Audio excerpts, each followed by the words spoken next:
எவருடைய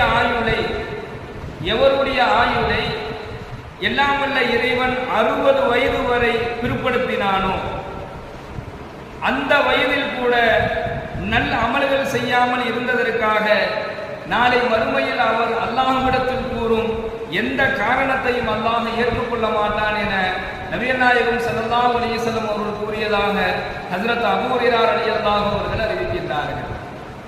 எந்த ஒரு மனிதருக்கு அல்லாஹ் தஆலா 60 வயது வரை அவருடைய ஆயுளை எல்லாம் நீட்டி கொடுத்துட்டான். 60 வயசுக்கு வரைக்கும் அவர் வாழ்றார். இப்போ வாழ்ந்து முடிச்சு அவர் மௌத்தும் ஆயிட்டார். நாளை மறுமையில் அவர் அல்லாஹ் அவர் சந்திக்கும் போது அவர்கிட்ட எந்த விதமான நல்ல அமல்களுமே இல்லை, எந்த விதமான நல்ல இபாதத்தும் அவர்கிட்ட இல்லை. அப்போ அவர் அல்லாஹ்ட்ட யா அல்லாஹ் என்னால உடம்பு சரியில்லை, அதனால நான் இபாதத் செய்யல, இல்லை எனக்கு தெரியல, அதனால உன்னை நான் வணங்கல.